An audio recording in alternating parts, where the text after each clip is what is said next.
Hello, this is Faith of Faith and Books. How are you? I am able to do a third video this week because I've been home with COVID. And usually during the week I'm transporting my 6-year-old, well today he's 7, his birthday, to and from school. And then I'm watching 2 other grandchildren most of the morning into the afternoon. And so, and that tires me out. And then, I have all sorts of household duties and that sorts of thing. And so I don't, usually I can only muster up one time a week to make a video. But because I've been sick, it's kind of been a blessing. Even though I've been sick, it's been kind of restful in a weird way. Just because everyone else has to take over and shift for themselves and figure out what to do. And I've just been able to just read a lot. And I really mood read. I had all these plans for Victober, but because the first 3 days I had a really bad sinus headache, and that just made it hard to read anything in print. So I wound up reading a book that I had wanted to read, but it was sort of only if I could get to it. It wasn't a definite, and I told myself I wasn't going to be sad if I didn't get to it. And it is Scenes of Clerical Life by George Eliot. And I loved it. I started reading it because I didn't want to. I'm also reading a George Orwell on the Kindle, but it's quite depressing. And so I wasn't in the mood for that. So I thought, let me try Scenes of Clerical Life.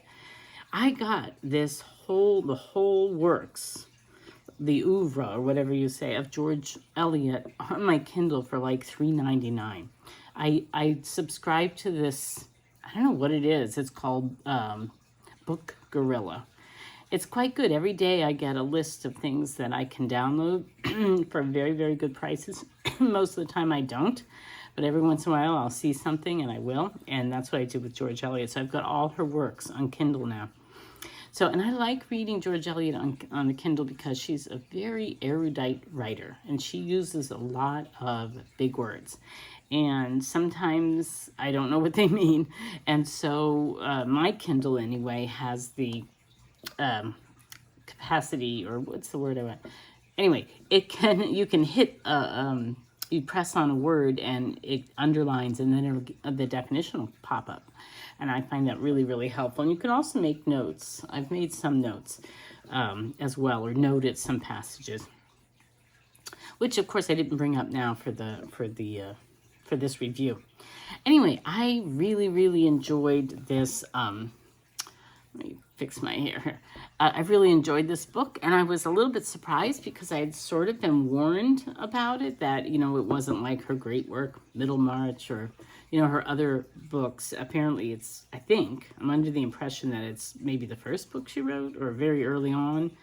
And it's not really a, overarching novel. It's really 3 novellas put together. And I found it utterly charming. I really got into it, and I finished it the wee hours of this morning, because I couldn't sleep. And yeah, I really enjoyed it. So I have just enjoyed every Eliot that I've read.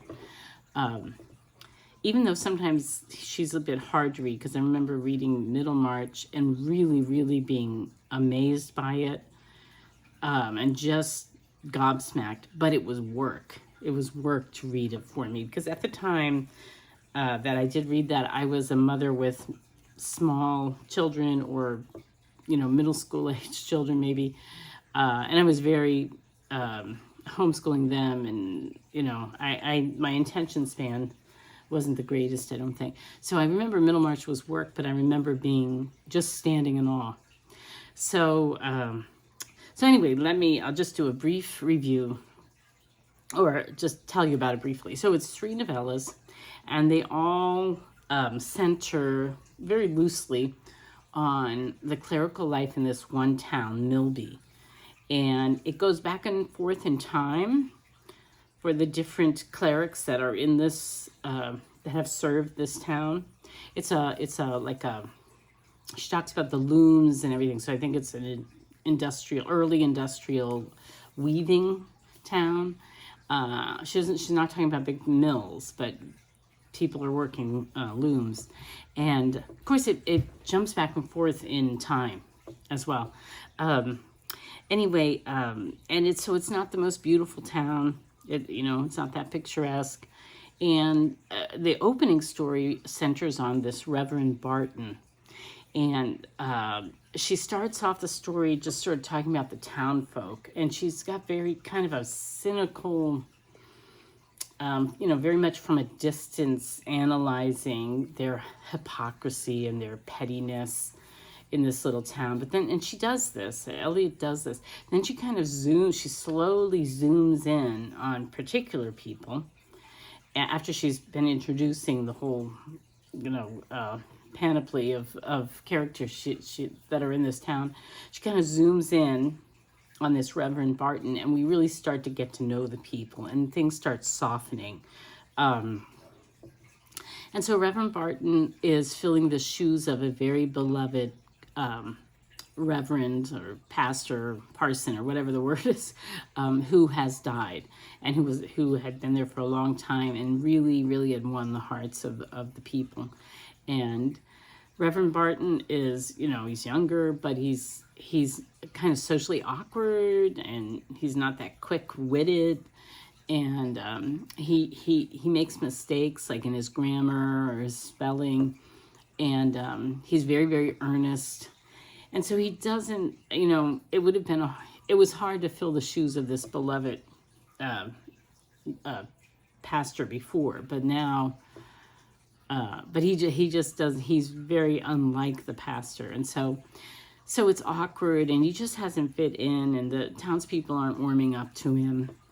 And he's just living there, and he's got a wife and 6 children. And he's got a lovely wife. She's very sweethearted, and she loves him, and she's very dedicated to trying to do what she can. She's very devout and just a lovely person, and people do like her.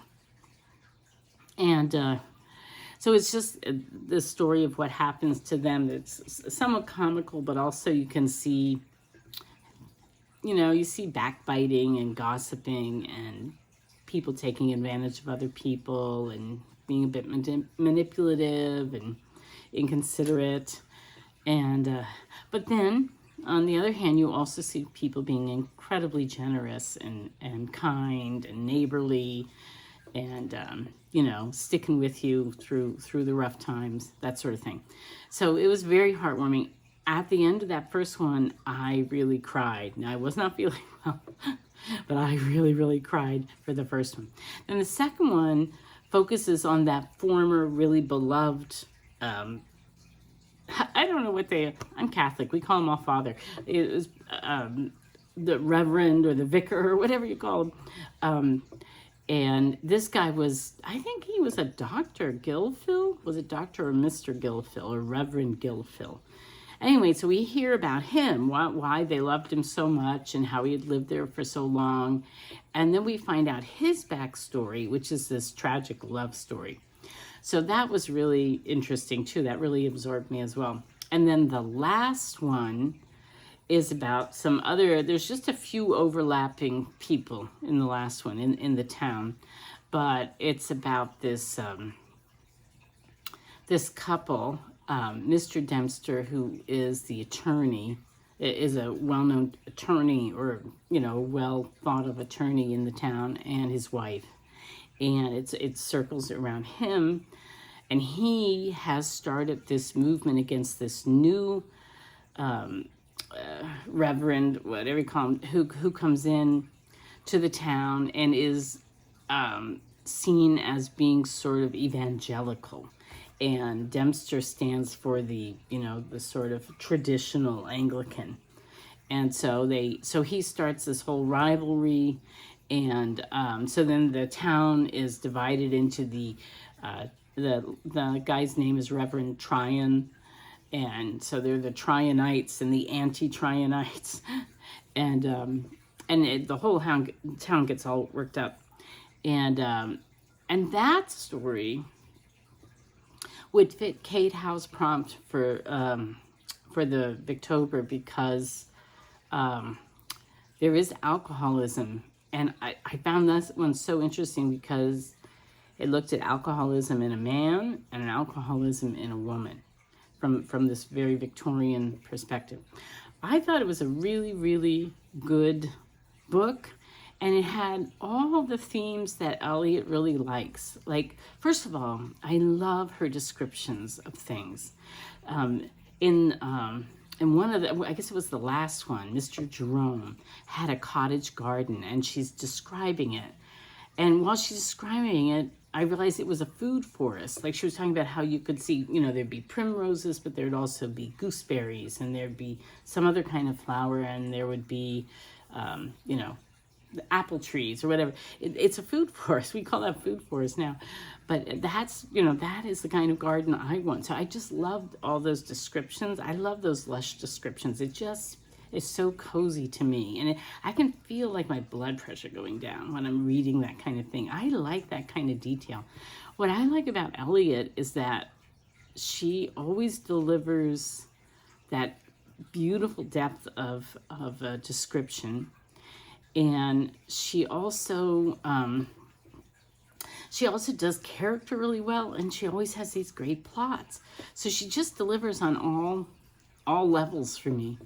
Oh, and the other thing I liked was her description of all the materials, like the cambric and the fustian and the nankin. Like, I just love all that kind of detail.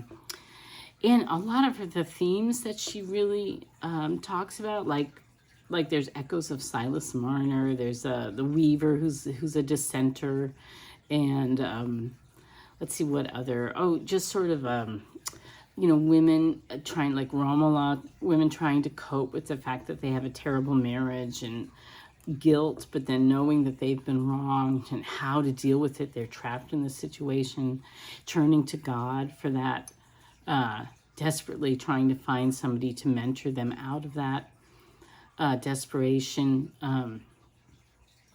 And what other, and she does mob scenes really well.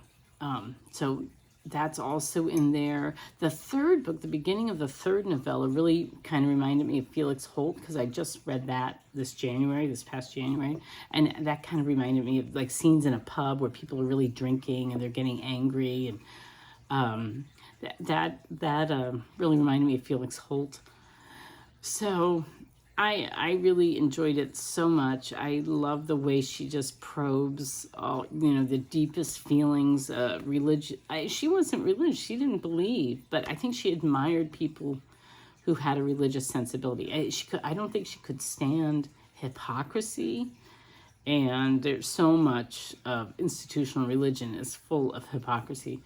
And so I think that was something that obviously turned her off, because she writes about it so well. So I know I had more I want to say, but it's already been 13 minutes, so I'll stop. But I highly enjoyed Scenes from a Clerical Life, and I recommend it for anyone who likes George Eliot. I can't wait to reread Middlemarch, which I barely remember really, in January. So, all right, well, I hope you were doing well. Hope you're having a happy Victober, and, you know, I'll talk to you later. Bye.